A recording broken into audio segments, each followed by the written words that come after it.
கொடநாடு கொலை மற்றும் கொள்ளை வழக்கில் எடப்பாடி பழனிசாமி மீது புகார்கள் வைக்கப்பட்டு வரும் நிலையில் அதன் விசாரணையை தீவிரப்படுத்த ஆளும் திமுக முடிவு செய்துள்ளதாம். இதில் இத்தனை காலம் எடப்பாடிக்கு எதிராக திமுக கொஞ்சம் கரிசனை காட்டியதாம். அதிமுகவை காலி செய்தால் பாஜக உள்ளே வரும் என்று திமுக நினைத்ததாம். ஆனால் இப்போது பாஜக ஆட்சியும் முடிவிற்கு வரும் என்று திமுக நம்புவதால் எடப்பாடியையும் வீழ்த்த திமுக முடிவு செய்துள்ளதாம். விசாரணையின் ஒரு கட்டமாக ஜெயலலிதாவின் வளர்ப்பு மகன் சுதாகரன், கொடநாடு எஸ்டேட் மேலாளர் நடராஜன், அதிமுக ஆட்சியில் அதிகார மையத்தோடு நெருக்கமாக இருந்த போலீஸ் அதிகாரிகள் பெருமாள் சாமி, ராஜா, வீரபெருமாள் ஆகியோரிடம் விசாரணை நடத்தப்பட்டது. அது மட்டுமல்லாமல் சசிகலாவிடமும் விசாரணை நடத்தியது சிபிசிஐடி. இந்த நிலையில் சசிகலாவின் அண்ணி இளவரசி, எடப்பாடியின் வலது கரமான சேலம் இளங்கோவன் ஆகியோரிடம் விசாரணை நடத்த சிபிசிஐடி போலீஸ் திட்டமிட்டுள்ளதாம். விரைவில் இவர்களுக்கு சம்மன் அனுப்பப்பட இருக்கிறதாம். இவர்களிடம் விசாரித்துவிட்டு இறுதியில் எடப்பாடி பழனிசாமியிடம் விசாரிக்க முடிவு செய்யப்பட்டுள்ளது.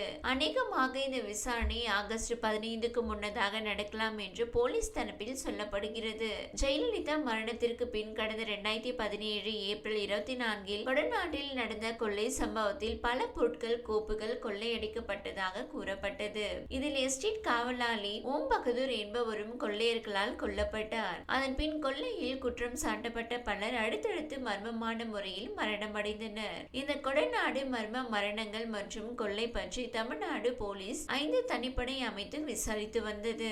இந்த கொள்ளை மற்றும் கொலை சம்பவத்திற்கு பின் சரியாக 4 நாட்கள் கழித்து கொள்ளையில் ஈடுபட்ட கனகராஜ் விபத்து ஒன்றில் மர்மமாக மரணமடைந்தார். இவர் ஜெயலலிதாவின் முன்னாள் கார் டிரைவர். அதேபோல் இன்னொரு முக்கிய குற்றவாளி சயான் குடும்பத்தினர் விபத்தில் கொல்லப்பட்டனர். இதில் சயான் நூலிழையில் உயிர் தப்பினார். இந்த வழக்கில் சயான் நேரடியாக எடப்பாடி பழனிசாமி மீதே குற்றம் சாட்டியிருக்கிறார். எடப்பாடி பழனிசாமியை நோக்கி இவர் தனது கையை திருப்பியுள்ளார். எடப்பாடி பழனிசாமி சொல்லித்தான் கனகராஜ் இந்த திட்டங்களை தீட்டியதாக சயான் போலீசில் வாக்குமூலம் அளித்ததாக கூறப்படுகிறது.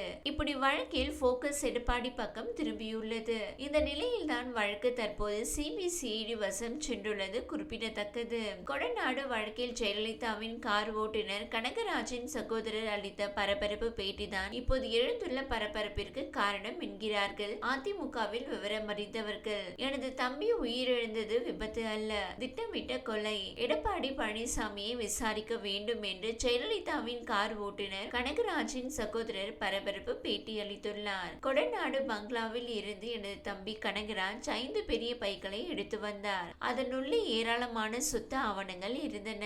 எடப்பாடி பழனிசாமி கூறியதன் பேரில் எடுத்து வந்ததாக என்னிடம் தெரிவித்தார். கனகராஜ் உயிரிழந்தது விபத்து அல்ல, திட்டமிட்ட கொலை என்று ஜெயலலிதாவின் கார் ஓட்டுநர் கனகராஜின் சகோதரர் தனபால் பரபரப்பு பேட்டி அளித்துள்ளார். எடப்பாடி பழனிசாமியை விசாரிக்க வேண்டும் எனவும் அரசுக்கு கோரிக்கை விடுத்துள்ளார். இது வழக்கில் பெரிய திருப்பத்தை அவருக்கு எதிராக ஏற்படுத்தும் என்றும் கூறப்படுகிறது. இந்த வீடியோ உங்களுக்கு பிடித்திருந்தால் லைக் செய்யுங்க. மேலும் இதுபோல் வீடியோ தொடர்ந்து பார்க்க நம்ம ஒரு சேனலை சப்ஸ்கிரைப் மற்றும் ஃபாலோ செய்யுங்க.